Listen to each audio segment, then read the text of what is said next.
Kabupaten Sukabumi, Jawa Barat memiliki wilayah yang luas, bahkan menjadi yang terluas kedua di Pulau Jawa setelah Kabupaten Banyuwangi, Jawa Timur.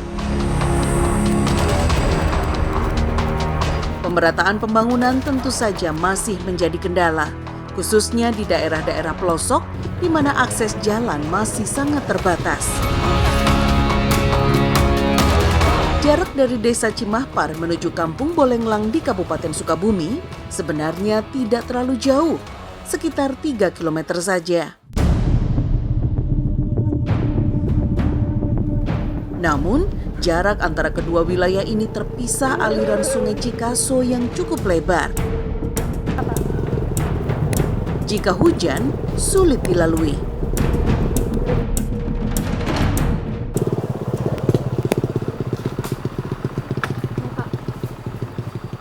Ini udah nggak ada jalan lagi nih, Pak? Nggak ada, cuma satu-satunya ini.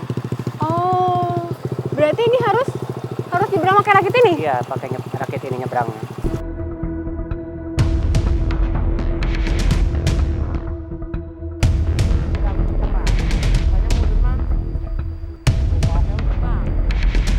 Pilihan transportasi menuju Kampung Bolenglang memang terbatas.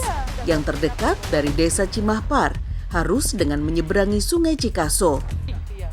Warga Cimahpar secara swadaya lalu berinisiatif membuat rakit kayu untuk menyeberang di tahun 2012 lalu. Adanya rakit jelas mempermudah urusan warga yang harus bolak-balik ke Kampung Bolenglang dan Desa Cimahpar. Ibu, mau nyebrang, Bu? Iya. Bareng saya sama saya ya. Aku juga mau dagang. Ini dagangan? Iya, dagangan. Oh, mau ke sana juga? Iya, Mau iya. dagangnya di sana? Iya. Oh, iya. Sehari-hari emang lewatnya sini, Ibu? Iya, lewat sini. Ya tuh, Bu, ayo. Ayo. Pelan-pelan. Ya, hati-hati. Ayo.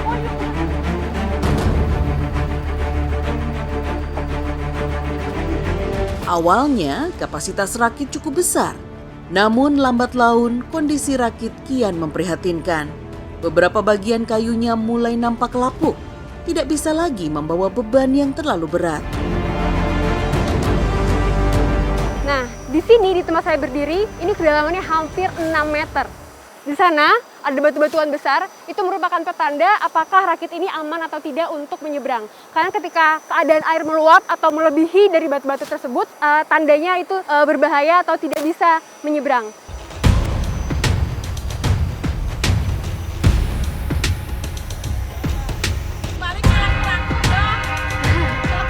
Untuk menyeberang, warga membayar secara sukarela antara Rp2.000 sampai Rp5.000 sekali jalan. Sedangkan motor dikenakan biaya angkut Rp10.000. Agak propos gitu ya, Bu.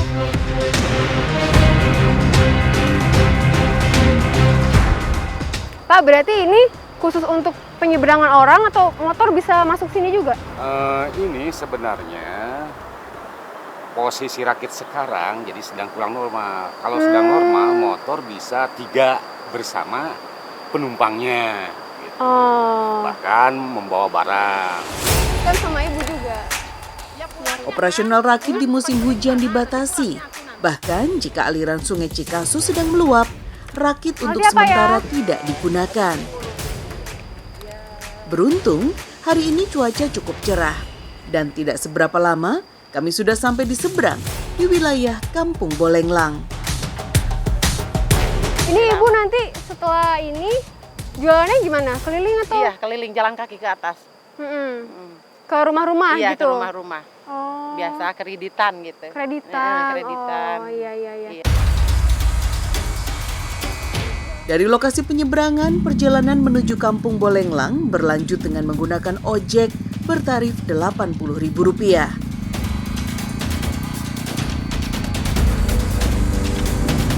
Melewati jalan tanah berbatu yang terjal dan menanjak. Sesekali penumpang harus turun karena motor tidak kuat lagi membawa beban. Sangat melelahkan.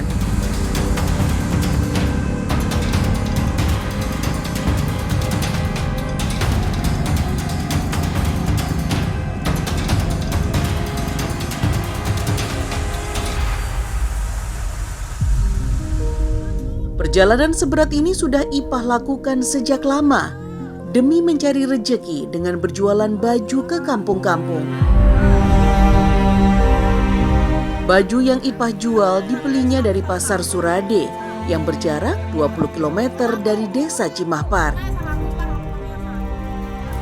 Hasilnya lumayan, bisa untuk memenuhi kebutuhan hidup Ipah dan keluarganya.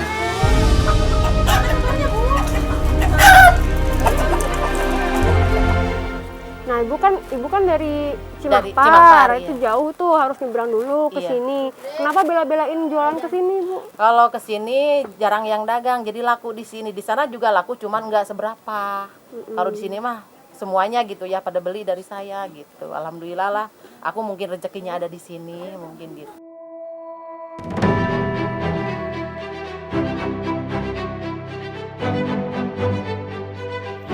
Mayoritas warga kampung Bolenglang hidup sebagai petani dan pembuat gula merah.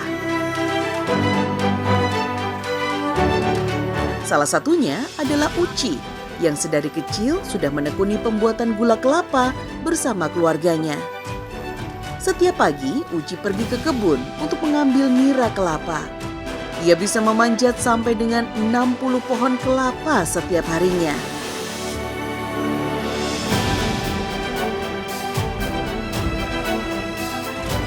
Inah, istri Uci, dengan sigap memanjat pohon kelapa. Dengan cepat, ia sudah berada di atas pohon kelapa setinggi 5 meter. Padahal pohonnya cukup licin karena baru tersiram hujan. Sesekali, Inah memang membantu Uci mengumpulkan nira kelapa.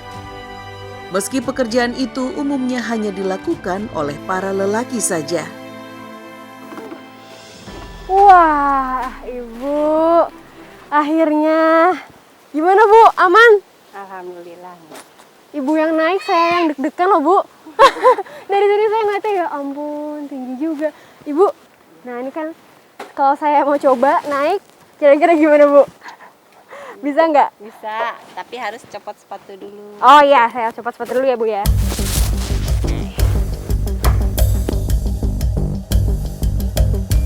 Tidak mau kalah dengan Inah, saya lalu coba memanjat. Ternyata tidak semudah yang saya kira. Baru setengah perjalanan, saya sudah memutuskan untuk menyerah.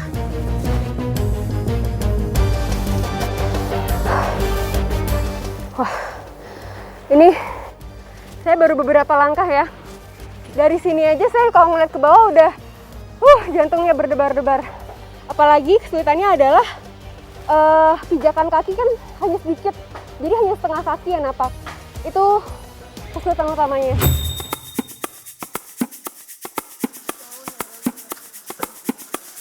Nira kelapa yang telah dikumpulkan lalu dimasak dalam kuali. Satu kuali ini bisa menampung 10 liter air nira. Dan setelah dimasak selama hampir 7 jam, akan menghasilkan kurang lebih 12 kg gula kelapa. Dalam sehari, Inah hanya akan memasak gula 1 kali saja. Sore harinya, Uci kembali akan memanjat pohon kelapa untuk meletakkan jerigen-jerigen sebagai tempat menampung nira kelapa. Begitu seterusnya, dari hari ke hari. Nah di sini karena yang dibutuhkan api besar sehingga menghasilkan asap yang lumayan besar juga. Ini saya udah menggunakan masker aja lumayan sesek ya, apalagi kalau nggak pakai masker nih. Lumayan mengganggu ya Bu, penglihatan juga jadi berair matanya.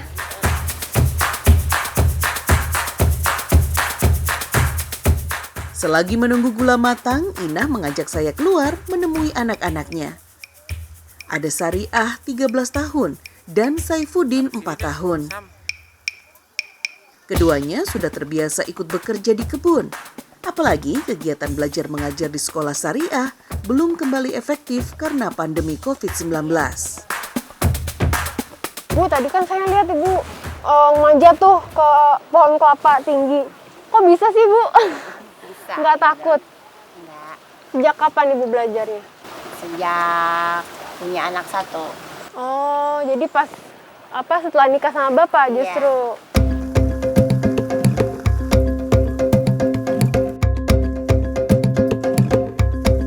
Tempat produksi gula sudah seperti rumah kedua bagi keluarga Inah. Disinilah mereka menggantungkan nasib keluarga selama puluhan tahun. Hasil dari menjual gula kelapa tentu tidak begitu besar, tapi cukup bagi Inah dan keluarganya. Nah, proses pengadukan gula kelapa ini dimaksudkan untuk mempercepat dan mempermudah proses pendinginan. Kalau sudah cukup dingin atau sudah cukup mengental seperti ini, artinya sudah siap dicetak. Proses membuat gula kelapa sebenarnya mudah, hanya saja membutuhkan waktu yang lama. Saat mengaduk gula yang mulai mengental, juga membutuhkan tenaga ekstra yang cukup melelahkan.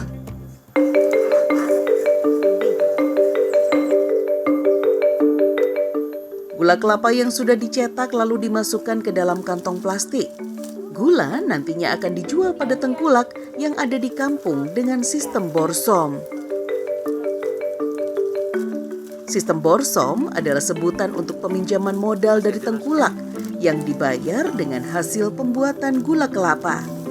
Harga per kilo gula kelapa bervariasi tergantung kualitasnya, mulai dari Rp7.000 hingga Rp10.000. Wah, ini gulanya satu plastik ini kan isinya 9, kurang lebih 10 kilo, dihargai sekitar 100 ribuan. Untuk mendapatkan 2 kantong plastik dibutuhkan waktu kurang lebih 2 hari. Baru setelah itu dikumpulkan, kemudian baru dijual. Gimana Bu, lumayan ya Bu ya untuk kebutuhan sehari-hari? Lumayan.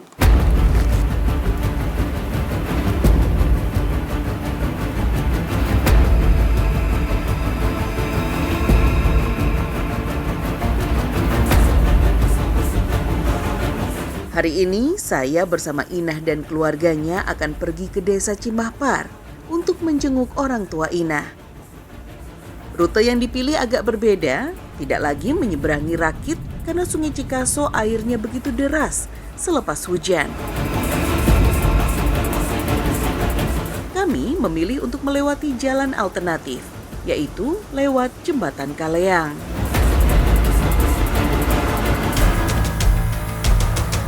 Kondisi jalanan di sini ternyata jauh lebih parah. Kami terpaksa harus menuruni tebing batu yang licin dan terjal. Ipah yang kembali pulang setelah berjualan tidak punya pilihan. Ialah yang kerap kali bolak-balik Bolenglang Cimahpar, sepertinya sudah terbiasa. Dan akses jalan yang buruk ini harus kami jalani bersama.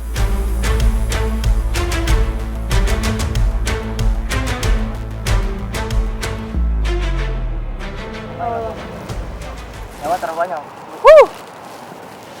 Ini Yang kiri aja yang pegang saya. kondisi jalan yang berbatuan dan lumayan cukup terjal mengharuskan kita untuk berjalan miring dan mengandalkan bebatuan-bebatuan ini.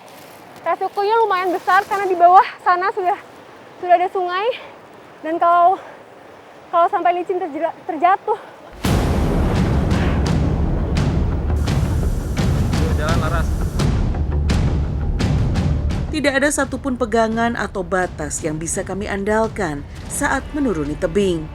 Jalan alternatif yang menjadi satu-satunya akses saat Sungai Cikaso meluap ini sungguh berbahaya. Padahal jalan inilah yang kerap kali dipakai warga agar bisa berhubungan dengan dunia luar.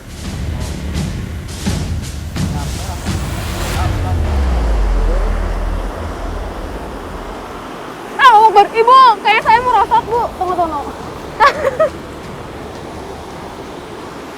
Nangkurap, aku bilang nangkurap, lebih enak nangkurap Bu. Jadi Oke. kita mundur, gini mundur tuh. Mundur kan? Oke. Lihat ke bawah. Siap. Ya. Nah gitu mah nggak ngeri. Coba mundur, lihat ke bawah. Ya gitu. Lihat, kelelawar sudah menanti kita.